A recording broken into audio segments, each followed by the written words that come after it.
Boy, can I help you? Listen up. I'm bringing you the best content to ever exist in the door-to-door industry, from sales, leadership, recruiting, and personal development. Why would I need that? Because never before have we been able to collaborate with the top experts in their industries, sharing their secrets and techniques on what makes them the best. Wait, who are you? I'm your host, Sam Taggart, creator of the DDD Experts and DDD Con. Is there a place we can sit down? Well, come on in. Vanilla is the fastest way to increase your Google and Facebook reviews through text. With a 98% open rate, Vanilla Reviews is the simplest, cheapest way to interact and engage with customers. Visit us at vanillagood.com for more information. What's up, guys? This is Sam Taggart with the Door-to-Door Podcast, and I'm coming to you with Zac Johnson, and he is the CEO of Muse Roofing, and that is just like the animal.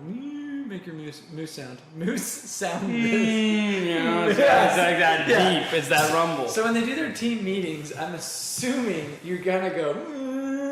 Yeah, it's mostly on the golf course. Charge. Yeah, for sure. Yes. No, I'm just kidding. I love the name, the brand. Anyway, Zac is part of the DDD Expert Circle. We're here live in Omaha, and they are a big player in Omaha. I was actually talking to another roofer that was like, dang, you work with Moose? We see them everywhere. Anyway, so they have had massive growth since Zac's been part of the team and really come in and helped shape a lot of their sales systems. And anyway, so it's been really impressive to watch them even over the last, 5 months since we've 5 months, almost exactly, yeah. I mean, your goal last year was what? You went from, kind of give them a rundown. So when you came on, they were doing, they had like a small bay with like all sharing one conference desk. Yep. So it was just kind of a small mom and pop. Like I was working in like suiting, and then so I was like doing suits, doing all this stuff, and I was like sick of it. And I was like, I'm gonna get into something to make money. My uncle's in roofing in Colorado, and he's like, you can make some money in roofing. I was like, yeah. Showed me his tax return. I was making like $200,000 a year. I was like, you gotta be. Yeah. You know. You're like, I'm in. Yeah. So I jumped in. I was like, okay, he got me an interview. I was like, this is perfect. I put my best suit on, $2,000 suit. Walk in the front office, and I'm like, oh. And they're wearing cowboy boots and probably like. Right, like no. Think about this. jeans, No, yeah. think of this image. Windbreakers, like old school '90s windbreakers in burgundy with a big cartoon moose flexing. Oh yes. That and khaki pants. Like the Pink Panther. Like, Yes, no, that's exactly yes. it, right? That was the Yes. and it was called the roofing moose with the big hammer. The roofing. Yes. Yes. Sounds so bad. So I'm like, oh god, like, is this where I'm like, is this it? You know, so I'm like, oh geez, but I was like, I like the guys, like I was like, okay. Yeah, Pat's a cool dude. Yeah, Pat seems like he's like when I meet him, I'm like, okay, super straight shooter, like integrity forward. I'm like, okay, there's something here, but like the brand is whack, honestly, and we just gotta we'd have to shift a lot of things, and so, but I was like ready to make the jump, so I just jumped all full feet in, and then that was me. I was like the only sales rep, and then there was Mike and Pat, and then it just kind of has just taken on a whole life of its own since like after the first year, kind of all the turmoil of learning, and then after that we built the team. Like I built a sales team of like 8 guys, and we went from $2 million to $7.2 million my first year, and then up to 8, and then now this year like a $12 million year coming to 15, and it's just been nuts. It's crazy. And I think a lot of roofers would love to see that. Mm-hmm. I think the difference in working with you is you're out there slinging with them. You're out there recruiting them. You're out there hustling. Working with the fraternity, working with the job ads, and working with networking, and really getting out there after it. Because personally, you're probably going to sell what this year? With the guy that works with me, we'll do about 1.2 million just ourselves. Yeah, and I think that you're willing to go out there and be the $1 million producer as the CEO. You know what I mean? And I think a lot of people don't do that as the roofer. They're like, how do I hire sales guys and then sit back and operative brain? It's like, no, how do I hire the operations out and go lead? And I think that that's something admirable. So today we're going to dive into really getting clear on manifesting what. So, one thing I didn't want to say anything, and I wanted to more surprise you on this podcast, Uh-huh. but I know you've been wanting to get into the speaking realm. Right. Speak at DDDCon? Yes. Let's do it! Okay. Roofers! Okay, here's a guy that in 2 years goes and takes a company from 2 to 12. You know what I mean? I think that's kind of deserving, in my opinion. So if you're listening to this, DDDCon 2020, January 16th to the 18th, we'll have you in the roofing sales aspect, helping kind of train on, we're going to have different workshops, like industry specific, leadership stuff, but I think it'd be fun to have you do workshops. So there's probably 200 to 300 people in there. And Be perfect. That's awesome. blow minds. I'm honored. That'll be blow sweet. minds. Yes. So I wanted to drop it as a surprise so I could see the reaction live. Yes. Because it's not as cool when it's scripted. So. Right. Anyway, so speaking, we'll get your bio and stuff and pick. I'm going to get a better picture. I was going to take one on my phone. Anyway, part of the circle, which is cool, and that's another thing. And, we've obviously worked together, so it's been fun to kind of like see your energy and the fire you bring. So if you guys are listening to this, guys, he's got a fun vibe to him. You'll like him. Anyway, so I would say, so today I wanted to really talk on that power of manifestation. I'm actually curious because you're brainstorming a book right now, and I loved kind of this thought of this neutral zone. Not the crazy high, not the crazy low, but are we neutral? And I'm curious to dive a little bit more into that topic on this. But to kind of start a couple other questions, and so if you're listening to this, that's kind of the direction I want to kind of navigate this to, but obviously we fly on tangents and go wherever. So first question is kind of, how did you kind of get this vision of like, dude, we're doing we're this roofing mooses or whatever you called it. We're this like podunk all at a conference table to now we're in our sales class. We've built out the whole office. We're buying more real estate. We're moving in a direction where it's massive kind of bootstrap, but massive profitability and revenue. Right. How did you kind of see the vision? Like, how did you craft that? How did you say like, no, we can do 8 million instead of like, let's go from 2 to 2.5 or 3. Right. Like, So I think what happened for me was when I came into the industry, I was like that wide-eyed, like, okay, I see that there's money somewhere. Yeah. I don't get where the money's at, but like, let me just sit like the fly on the wall and just kind of watch. And like for a long time, I was just like kind of depressed. Like I think a lot of door-to-door guys get in and like, oh yes, they're like, I'm gonna make all this money, and then they realize that it's actually a lot of hard work. Oh, it sucks. To like go and actually make like legitimate dollars. Yeah. And so that was kind of my first year. I mean, I had like not a very good, I sold like probably $500,000 my first year, and so it wasn't anything great there.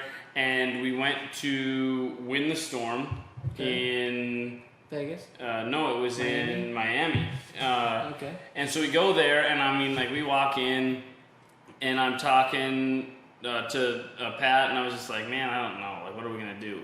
And all of a sudden they bring up these guys on the stage for like top producers, right? They're like, hey, where's our $500,000 producers? And then they're like, where's our, and like I'm like, $1 million would be tough. Like when I got in, I was like, $1 million, oh man, it's not $1 million, that's a big number. And I see these guys walk up at the front of the room, they're $1 million producers that Win the Storm. And you're like, that guy literally is missing his eye. Like this guy, listen. This guy walks up. He's got this hat on, Roof King, right? Nothing. If this guy's watching, nothing against this guy, but like, watch up. Just got this like get up on. Just like I'm like, oh my god, this guy, like the big bedazzled jeans, roof. He's bro. got the True Religion. Yes, like, diamond the untucked dress shirt that's down to his knees, What's the Affliction, yes! Like this guy's up there and they're like, hey, could you share with the crowd? It was a pretty packed house. Can you share with the crowd, like, what's the secret sauce to being a good sales guy? And he just grabs the mic from this dude and he goes, get out of the damn truck. That's all he says. And I'm like, what in the hell? And then the guy goes, well, what do you mean? He goes, see, I just get out the truck. And that's how I saw $1 million. And I looked at that and it was like when like your paradigm just like your mind just explodes. I'm like, that guy with no skills, no charisma, no nothing. he is just getting out of a pickup truck, because that's actually what he's doing, knocking on somebody's door, and he's selling $1.5 million. And I was like, all right, this we can scale. We can, like, I'm good. I can train the guys how to do what I do now. We just need to put a training system in place, a way to educate without like trying to. We used to do measurements. I mean, that's when I got trained. It was like You would get a tape measure. I measure. I just went to South Dakota and was like, why are you doing this? Right. So it was just like, it was mind blowing. Like, I'm like, I don't know how to measure a roof. I don't know any of this shit. Like, I don't want to do any of this. And then it was like, how about we automate everything on the sales side, so I just get young, hungry guys that can just get out the truck and go sell. And so then we kind of took that from it started with one canvasser with me, and then we hired his brother, and then it was just like kind of talking to people out at the bars and like talking with people downtown as I was kind of like networking. Like, guys, there's money here. And like slowly we built a team of 7 to 8 people, and then it just like, you know, kind of trickled from there. And so like that blew up, and then it was like, I remember talking to the owner at the time, like, we're doing $7 million this year, and they kind of chuckled, right? They're like, hey, buddy, you just don't get this. Yeah, like you're that guy that comes in, he's like, we're doing it the wrong way. I got it. We just need to sell one apartment, and there's our... right. And they're like, yeah. We've heard it all before. Like, all these guys are coming. Everyone says that. Yeah, but we timing worked out right, $7.2 million, and it was just like, I mean, it was like celebratory, like excitement. And then it was just kind of like, where do we want to go from there to scale? And then like talking about manifesting, but like taking that vision and going like, how do I set this up to be like something bigger than myself? Like something that I can't even really have, like I didn't have an active part in creating, but like where like I hired the right people and the team to like blow this up, like multi-state, multi-brand. And like that's kind of where we're starting with the little $15 million jump, which has been like massive. A million times harder than I ever would have imagined. Like I was like, oh, we did 2 to 7, 15 is going to be no question. And then all of a sudden it was like, oh, wow, there's a lot of different growing pains that come from 7 to 15 that you don't really... There's an operation bottleneck that people don't. They don't estimate. Here's the interesting part. Mexico. We're out there with the circle. You get a phone call and you lose... Wasn't that during Mexico or was it shortly after? It was like something like right around. I think it was right as I was getting back. They had just turned in their resignations. You lost, like, you had how many guys in March? This was March. Yeah, so maybe like 8, and then we lost 4. So you went down to 4 dudes. Like, this is what's interesting, and I think this is a part that a lot of people don't see. A lot of people see, like, okay, we went from here to here, and then we went from here to here, and everybody stayed, and it was a perfectly, you know, it's like, yeah, if I had all these guys and went from 7 to 8 to 12 to 15 to 20, like... Yeah, 5 guys left. I was just counting our sheet. So 5 guys left. So go from 8 to 3 dudes. And this is late March. 5 guys left. Yeah. So 8 minus 5 is 3. No, I have 4 guys left. We have 5 reps left. 5 reps left. Coming in, yep. You said 5 guys left. Yeah. Right, yeah, okay, yeah. 5 guys left. 5 guys total. Yeah. Yep. And, you know, you're sitting there. I remember doing a coaching call, and you were just like, I'm in Home Depot. I remember you're like picking out your fixtures for your house. Yeah. I'm picking out these fixtures, exactly. I'm in Home Depot, and you're just like, Sam, we need to jam. Like, help me out, man. Like, what do I do? And I don't know what I told you, but it was probably something very insightful. Of course. A little bit vague. It's just like, all you gotta do is get more guys. Just all you gotta do is like just jump out there and just get more guys. I'm like, of course I'm oh my god, I didn't think about this. Yeah, duh. I mean, Sam, I pay you what? Okay. Sounds like great advice. It's like I don't give any good advice. But somehow you got 20 guys now. Anyway, so you say, okay, I'm gonna go get more guys, right. and then you did. No, but yeah, like, it wasn't just like that, but it was like, when we were jamming, it was like, how can we shift like the paradigm around like getting more guys? Because I think, how do we see this as the gift? How do we see this as the way to get the right guys? Because in the right place, because we lost some bad weight. Yeah, and this is the part I want to talk about, because you did. And you looked at it, at the end of that conversation, it was really fun to see your paradigm come in from like, holy shit, to, oh my gosh, this is awesome. We have an opportunity to build a new culture. Opportunity to actually, so how did that, you know, like let's rewind back to March. have that conversation of like, oh my gosh, let's see this as the gift. I just lost half my guys, and I'm really down to nothing. There's no way I'm going to hit my goal of $15 million. Like with a couple guys, we're not all freaking Jesus. Right. So how do you go? What do we do? What do we shift? How do we see it as an opportunity? We, like me and Pat have like this big joke that we say like all the time, like no matter what's going on in the company, we're like look at each other and like, you know what we really gotta do? We gotta recruit, train, and sell. Like no matter like what, like a tire might pop on like a truck, and we're like, you know what we gotta do? Did you steal that from my circles in Kansas City? I don't know. That was my thing. I don't know, but like, So where we met, people, if we're listening or watching this, where we met was Kansas City. I was speaking for Beacon. Didn't you come to my Beacon? Yeah, We drove to Kansas City. And I'm like, the team. Yeah, so I'm like, the industry's broken. Everybody says it's sell, build, collect. I'm like, nope, it's recruit, train, sell. That is the model. Right. Repeat. Like, recruit more guys, train them, and how to sell. Do that more and more and more. Right. And so that's funny because I guarantee. I bet you Pat sold it. Like that started to be this like just ongoing joke of like anything that goes wrong possibly is like, you know what we ought to do? Recruit, train, and sell. So that's kind of like what the focus was, and we had that conference call, and before that we were kind of like working on different angles, and then we just literally took kind of a recruiting program that I had found from an old like YouTube video, legitimate, like someone was just like, that's how you recruit. And we just plugged it in, we had some scripts that we typed up, and we just had people come in, they'd go through a funnel, like they'd go through this script, this interview, and then they'd come into a group interview. And then we loaded the room. I mean, like when we first started, it was like 20 guys a room, and I was really naive to like hiring. So I was like finding like, you know, like you're like an egomaniac. Yeah, you're like an egomaniac. You're like, I hire the best people. Oh, I've heard that 1,000 times. So you're like, this guy's great, and what happens? They burn out. Like you're like, this guy's gonna be like $1 million producer, no questions. 2 weeks in, he sells nothing. He sells a ton, and then all of a sudden. He's just gone. Oh, yeah, there was that guy. He's just gone. And I'm like, oh my gosh, he just vaporizes. No, Eric today literally posted a job. He's like, I need to hire a couple more guys. And then literally, a dude applied on Facebook. We're kind of Facebook stalking him. He kind of looks like he's darker skinned. He has an earring or whatever. And Eric's like, no, there's no way. And I go, you never know, dude. You're gonna stereotype that cat, and he's gonna go work for some other roofing company. Just and be like the Slayer because you just looked at his profile pic and said, or he might be the worst dud. At the end of the day, you can't pick. But your acquisition, like your cost of like actually like your ROI on that is so high because you have very little investment. Yeah, I'm like, run them through the training funnel for free. Yeah. They come in through we do a 4-day training. They come in a 4-day training. If they walk out, what did I lose? I'm still training all the other guys in the room. Exactly. That's why I'm like, why wouldn't you? He applied. He's willing to knock on doors. Anybody that's like, sign me up for that one. Right. I'm like, okay.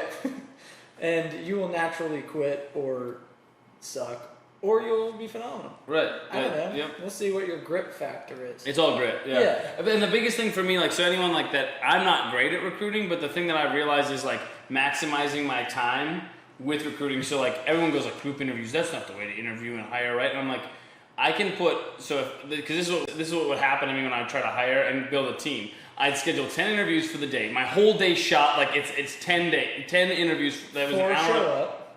3 show up. Oh, maybe. I was gonna say, I'm like, I didn't know. Yeah. 3 to 4 show up, right? Exactly. And then all of a sudden out of those 4, you're like, oof, like 2 are good. And then by the time you're done, you've wasted a whole day. You've got 2 reps and one or none show up for training. Yeah, one's gonna quit before he even starts. Right, and then you got this one guy, and then now you're running. Hopefully, and you're running a 3-day training for one guy. Yeah. Like ridiculous. So then, like, you put 20 people in a room, 10 show up. Yep. And then you start working it through there, and then it just works so much better. No, but I just want to hire one dude. Right. So I just need that one guy. Right. Yeah. Like, no. You need to put 10 to 20 people in. And you'll find that one guy. So on the expert call, I mean, that's what Skip was training on. I mean, Skip hires 8 a week, and I asked him, I was like, hey, like, what are you doing? And he's like, this funnel, it's a simple game. It's not just a lead funnel of how to sell more deals. I see the pipeline funnel as new prospects for recruits, the new people starting the new training each week, And then, you know what I mean? And then getting them. It's the same thing, a sales funnel, but in It's a recruiting. sales funnel, it's a recruiting funnel. And he's like, that's where my business starts. And then, you know, we asked him, I was like, okay, so it's the same number. I don't care what, he's in solar, right? And it's like, okay, you hired 10, 3 of which are going to be around, or no, he said what? 4 are going to be around within 2 weeks. Right. And 2 are going to be around within 4 weeks. And one of them is going to actually be anything good. Right. I think that was his number. And it's like, I think he said 2 good out or of 2 good out of yep, 10 or something yep, like that. yep. And it was like, you know, how do you get to 20 guys? I'm sure you had a lot more than 20 people come into this training room. We have done a pretty good job. Like, so if the way we front load the training is I get really like heady, like really like, what's the word I was saying to you when we were in, it's really like meta. Meta. I get very meta with them. Mexico, that was the word. Yeah. Oh, it's so meta. If you're not like up with the times, people, you're not using the word meta. So like I get really meta about like their life and their goals and their ambitions and all this stuff.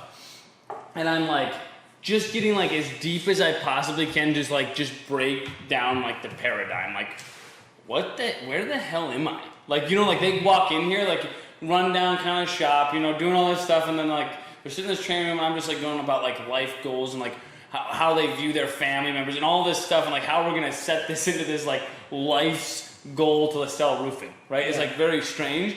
And so it weeds out like these people that are like, I'm not on this wavelength. Like this is weird. Like we use breathing techniques and stuff. In the first day of training, just to like shake out the weirdness. Yeah. Like we just make it really weird. And so like with that, like we have like usually a guy or 2 leave in the first day. They don't ever come back. Yeah. And like the guys that are here are just like, I mean, they're jumping around, screaming, banging on their chest the first day, and I'm like, and none of them really leave. Like, you know what I mean? Like they stick it out because I'm like, and like I just like am so big, like because a lot of roofing companies are like, now you will have to knock some doors, but there's leads that come in and we'll support you. And I'm like, I come in, I'm like, you will have to do 100% door knocking. There's no questions. You will not get a single lead. Yeah. Now that's not true, right? Like but they will get leads, and they start them off with the worst case scenario. Worst case scenario. So then like the guys who are like lead babies, they're just like they're out. Yeah. And then that way I'm like set, and so like then the guys, they know what they're signing up for, and then it's better than they expect because they're getting leads. And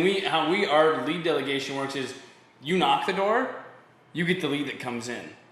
So it's like these guys are fighting for territories to knock in, right? And we aren't as sophisticated with farms and stuff of how we knock. It's a free for all. So like, and I love it because people are banging on top of doors, you know, and we're just leaving the same flyer every time, but it's like, then they're banging on these doors that are good markets, and we're just constantly being front of mind with all these homeowners in good markets. So it's been kind of cool. So like the last pin on the door that's the guy who gets it, and everyone kind of like buys into it. Everyone kind of buys into that. Everybody knows like, dang, that roof is guaranteed to get bought. Right, exactly. If I can just catch them both home, it's mine. It's mine, right? Exactly. It's awesome. And it's not like Sharky, but it's just kind of like a fun competition of who's going to be the one like keeping up on it. That is funny. I could see a lot of problems with that in some ways. Right. It's like, I sold that one. No, you didn't. It's like, I signed the damn deal. It's mine. It's whoever put the pin on that talk to the actual person gets the, and like, well, the nice thing is once you talk to somebody, it goes in as a lead. You get their phone number, email, like you can't knock it once it's a lead. Okay. But if it's a not home,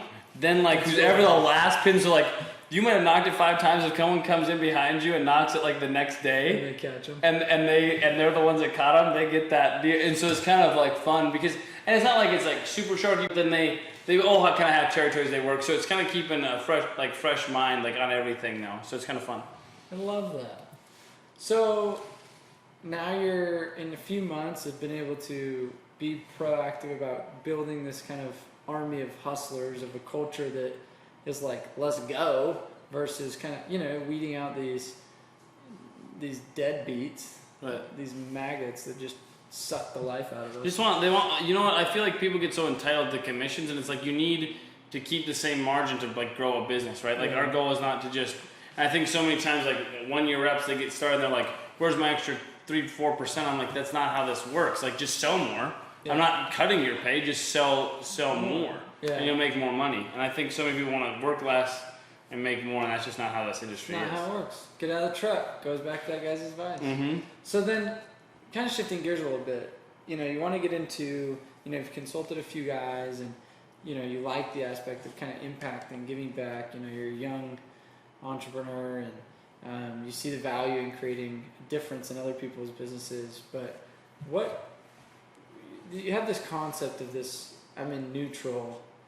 Kind of tell me about this whole book or this whole philosophy that you're kind of jamming on, the meta of that. Yeah. So we were actually me and my girlfriend at the time. We were in my girlfriend now. We were kind of in a bit of a tiff, and I was trying to like get a point across about like where my life is, and like I'm no different in like a negative and positive light. And so we started talking. Now this has become like kind of my way of living.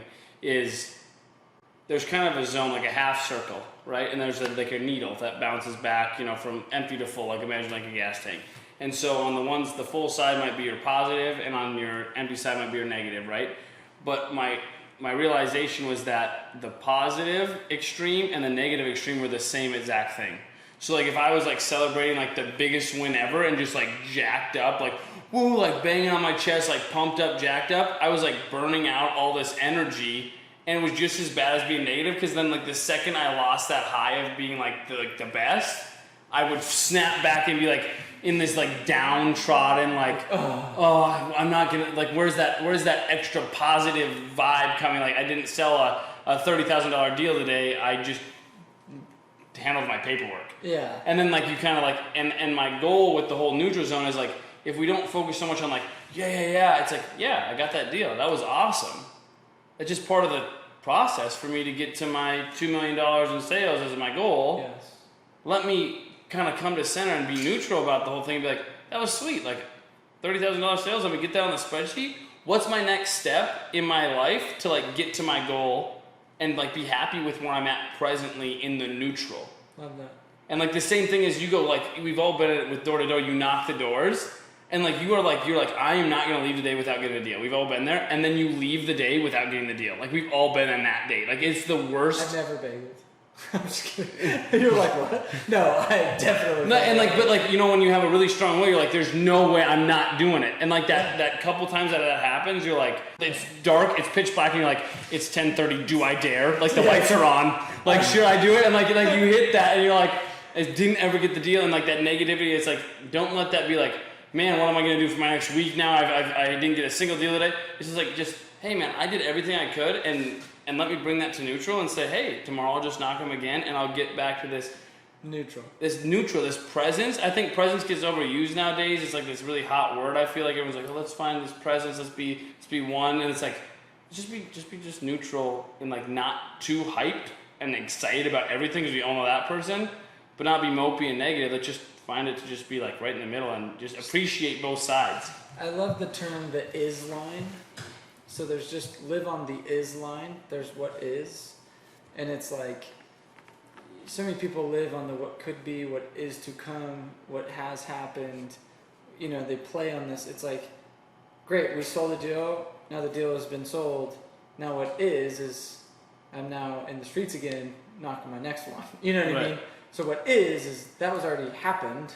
I could keep like celebrating this moment of, and that's good. Like, yeah, cool, I sold the deal. Like, but now what is I gotta keep working because it's still 5 o'clock. Like, you know what I mean? Right. And so many people, they go home because they're like, oh, celebrate!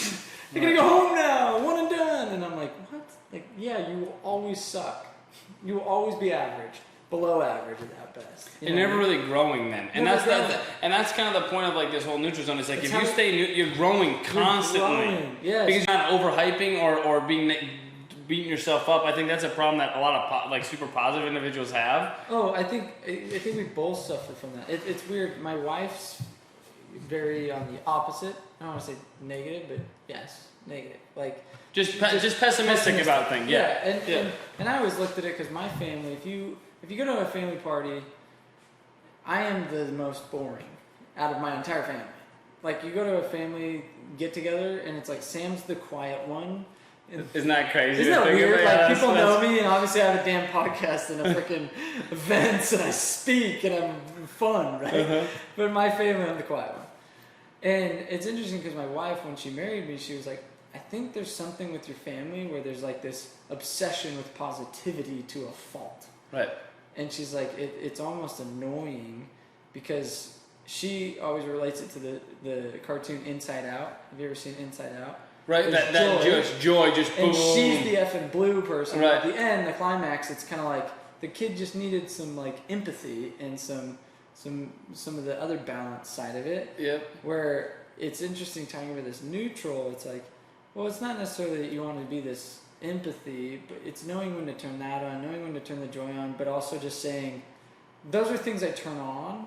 Right. But I'm living in the what neutral, is. The what is. This neutral spot of like no matter center. what. Yep. Yeah. Exactly. And I'm in control of when I do dip into the empathy or I do dip into the joy.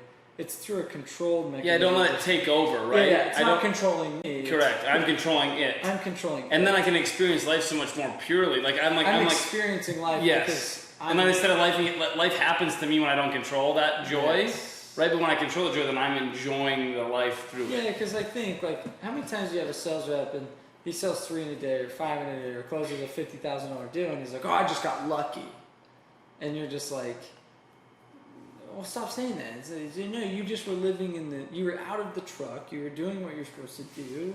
You created the luck, like you were. Where they say luck favors the hard work. I mean, the hard work. It's just so true. Like, and I think a lot of people try to discredit like results, or they want to make other people. They want to feel good about themselves because they'd say, "Oh, that guy just gets lucky," or "That guy's just got the best neighborhood," or blah blah blah. And it's just them saying, "I have no control over the what is, and I don't know how to live in the neutral.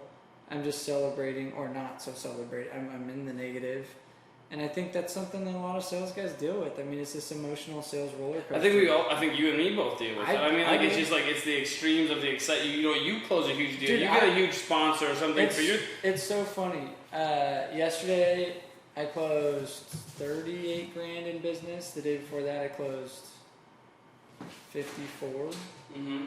And I'm golfing. You know what I mean? Like, right. Literally, it wasn't even at the golf. Like, I'm just, but I could be jumping out of my seat, and Eric looks at me, he's like, dude, you just closed like almost $100,000 in 2 days. Right. And he's like, you were just chilling. I'm like, yeah, I mean, that's great 2 days, but that's what I mean.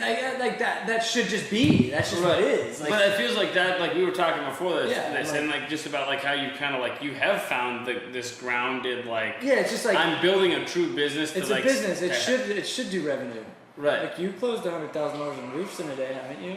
Right. Like, and you're not like, whoa. It's like, I could be living in this world of, I just had like the best 2 days of the year, or I could be living in, well, duh, I need to get sponsors to fund a $500,000 event. I mean, that thing's going to cost me an arm and a leg, and if I don't, I have to go close vendors, and you know what I mean? Right.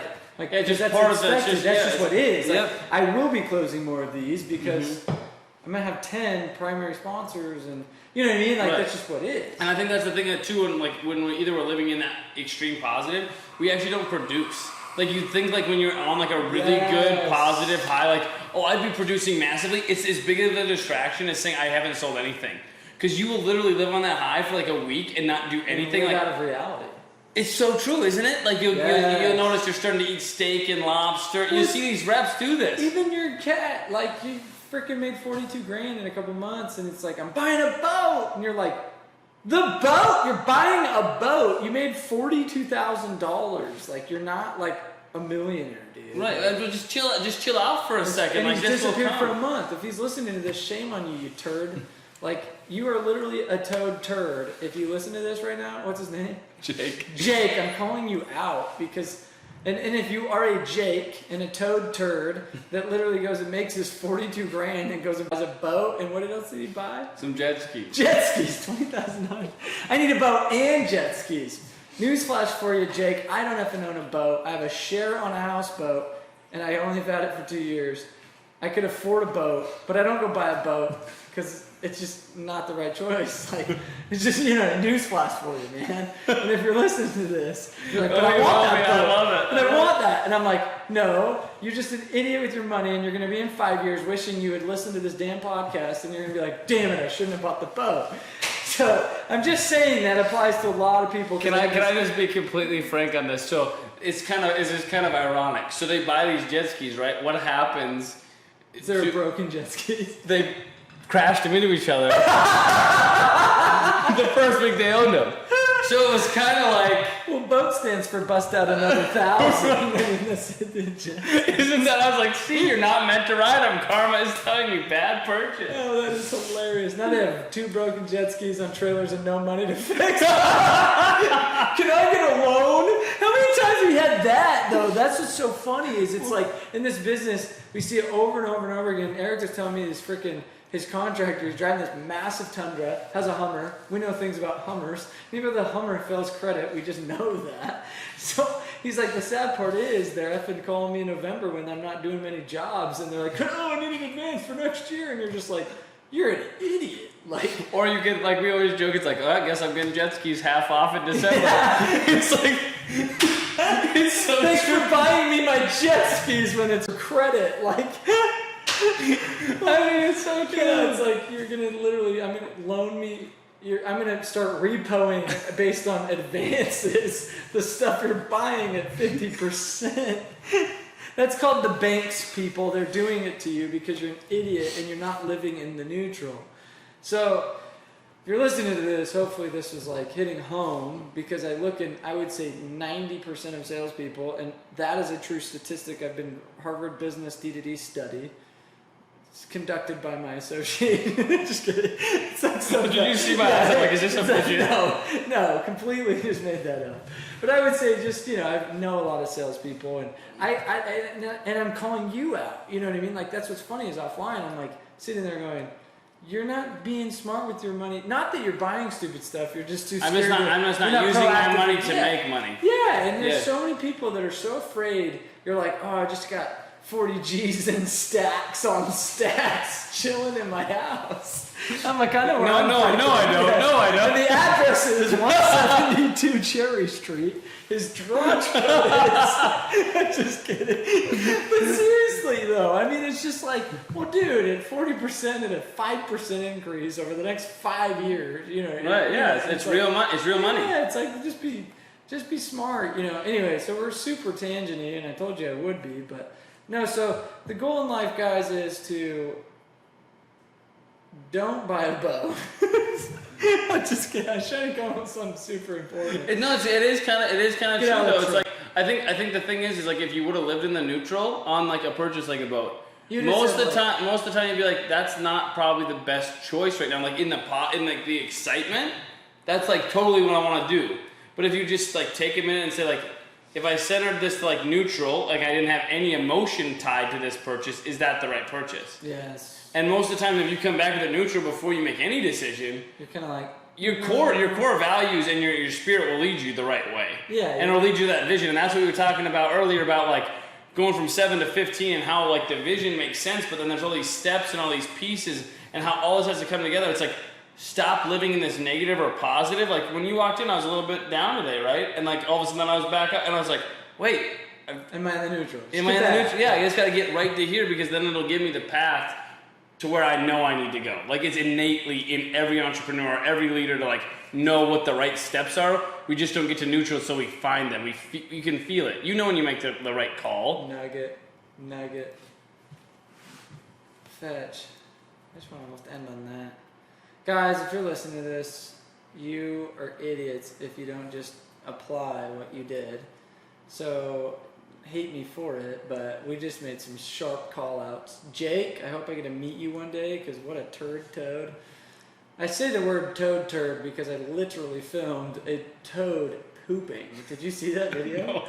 No, I don't show it to you in just a sec. It was on my Insta story. If you don't follow me on Instagram, sometimes you'll catch a nugget, like a toad turding. Have you ever seen a toad poop? No. It was that big, dude. I'm talking like half the size of the frog. It was as long as the frog, about a centimeter. The physics thick. here do not make sense. Yeah, you're like, that must have been in his throat and it comes straight down. You know what I mean? You're like, that doesn't make sense.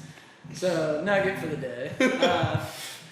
Anyway. We were going to end on a good note, even a better Let's note. finish it on a really good note with the toad turd. Okay, so if you're listening to this, give Zach some love. Share this, like this, comment your favorite nugget you learned, which I hope was the toad turd at the end. Much love. appreciate you having me on the show. Do you want to give any one last piece of advice? No, thanks, Sam. And I'm pumped about the DDD Okay. thing. Oh yeah, It's guys, like come see him, meet him in person. Yeah, I'm excited. He's in the circle. We're going to Lake Powell in September. Going to see our beautiful God's country in southern Utah with the circle, and come to DDDCon. So come check him out. Love it. See you guys.